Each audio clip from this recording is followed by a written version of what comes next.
어쨌든 껍질채로 먹는 것을 적극 치매와 파킨슨 질환에 훨씬 더 예방되는 효과가 있었다라는 유방암, 대장암 또는 전립선암, 피부암 뭐 그 위에도 각종 암에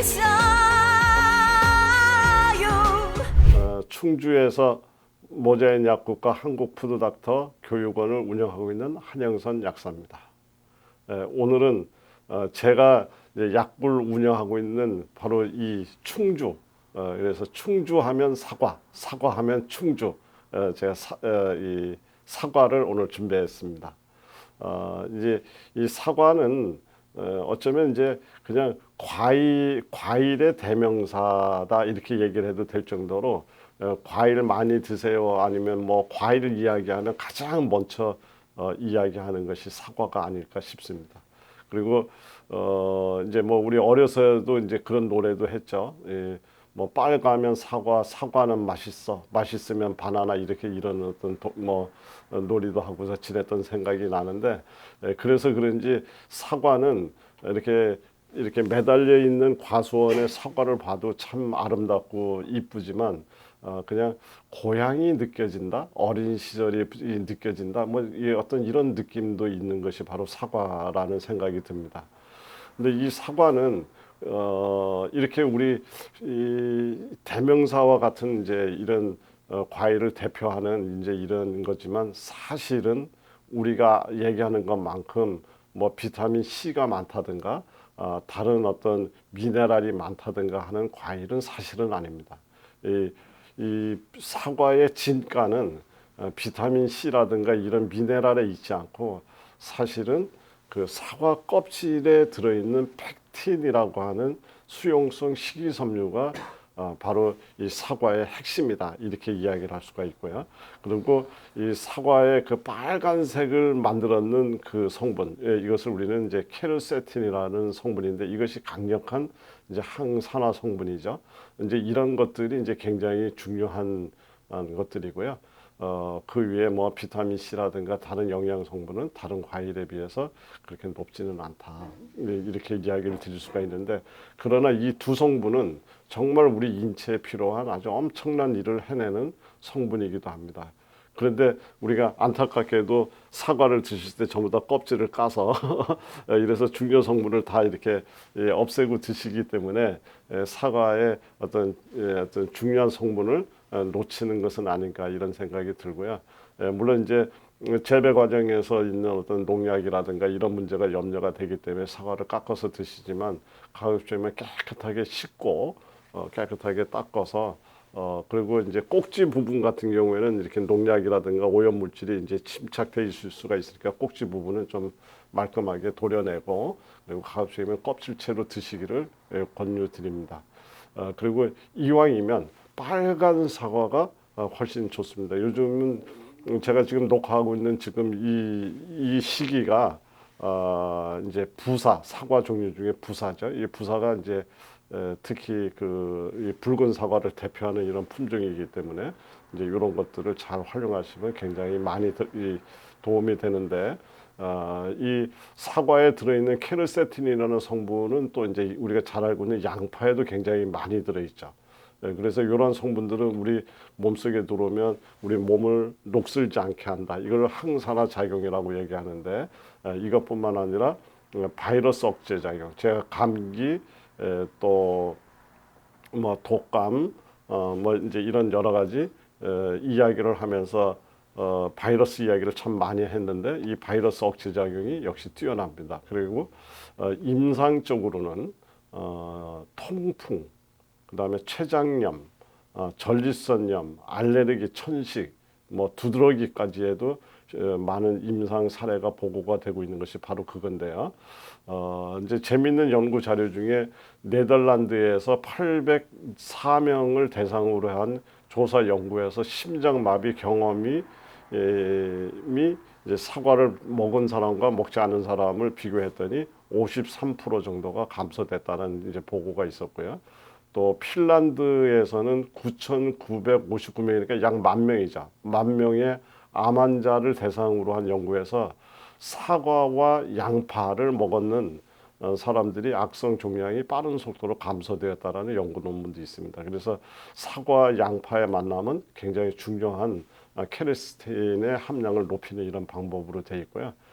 또 이 앞에서 이야기 드렸던 사과 속에 있는 특유한 그 수용성 식이섬유인 팩틴이라고 하는 것은 물을 만나면 부풀고 열을 가하면 점성이 생기고 이제 이래서 주로 잼 같은 거 만들 때도 바로 이 팩틴 때문에 이 사과 잼 같은 것들이 만들어지는 걸로 되어 있고요.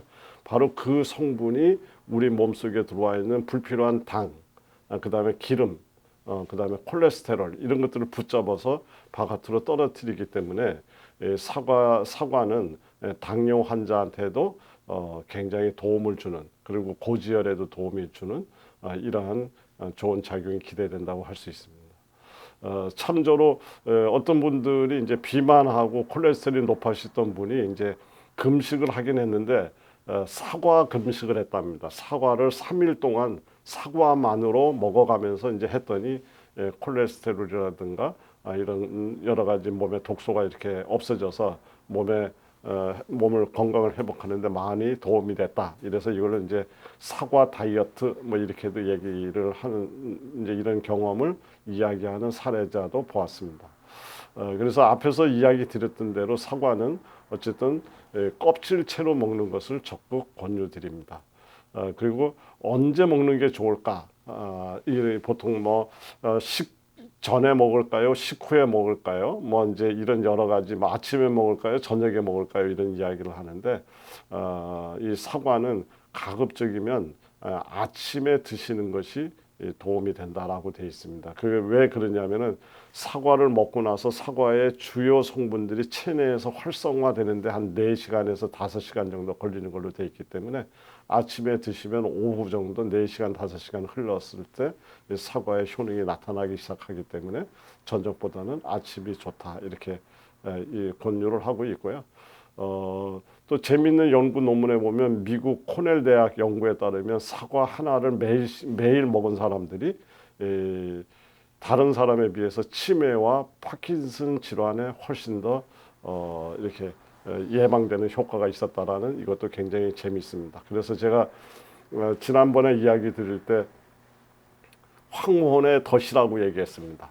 우리 이제 이 좋은 계절 또 이 좋은 세상 잘 살아보려고 하는데 나를 잊어버리고 세상을 잃어버리는 치매라든가 이런 것들이 우리 중년 이후에 굉장히 중요한 건강의 지표, 삶의 방향이 되는데 매일같이 사과 하나씩을 드셨더니 바로 치매 예방이 도움이 되더라. 이제 이런 이야기니까 이 사과 하나씩 적극적으로 좀 드셔보는 이런 것들을 좀 권유드리고 싶고요. 이제 제가 그 사과를 드시면서 그 좀 더 뛰어난 항암 효과라든가 건강 효과를 만들어내는 수 있는 이런 방법을 이제 하나 추천을 드리면 앞에서도 이야기 드렸던 대로 사과와 양파가 만나니까 좋더라. 그래서 사과, 양파를 그냥 끓여서 습으로 만들어서 먹는 방법이 있습니다. 이제 요때 그 케르세틴이 많이 들어있는 것이 양파에도 들어있지만 십자화과 채소, 뭐 브로콜리니, 케일이니 뭐 이제 이런 것들이 다 십자화과 채소에 속하기 때문에 사과, 양파, 브로콜리 스프, 요거를 이제 케르세틴 스프라고 얘기를 하는데 이 스프를 끓여서 드시게 되면 유방암, 대장암 또는 전립선암, 피부암 뭐 그 이외에도 각종 암의 치료 전후 전부 다 모든 분들이 적극적으로 드셔주시면 좋을 것 같고요. 그리고 이제 간단한 방법으로 주스를 만들어서 드시는 방법도 있습니다. 그것은 사과와 당근이 만나는 겁니다. 사과와 당근이 만나서 사과 당근 주스. 또 요즘 시중에 많이 유행하고 있는 ABC 주스라고 있습니다. 그래서 A 애플이죠. 그다음에 B 비트, C 캐럿. 그래서 비트, 당근. 그래서 사과, 비트, 당근을 이렇게 주스처럼 만들어서 드시는 방법을 우리 그 ABC 주스라고 그랬는데 제가 지난 영상에서 여기다가 고구마를 같이 넣자. 그 찐 고구마를 집어넣어서 가르게 되면 고구마의 소프트하고 부드러운 이런 느낌이 이미 마시기도 좋지만 훨씬 더 효능을 더 뛰어나게 만들기 때문에 제가 SPABC 주스, 다른 말로 슈퍼 ABC 주스를 소개해드린 바 있습니다. 이런 식으로 해서 사과를 잘 활용하시면 이 중년 이후에 우리 건강뿐만 아니라 여러 가지 대장 건강까지 많은 도움을 받을 수 있을 거라고 생각을 합니다. 네, 오늘은 여기까지 마치고 또 다음 시간에 좋은 자료 준비해 갖고 또 찾아뵙도록 하겠습니다.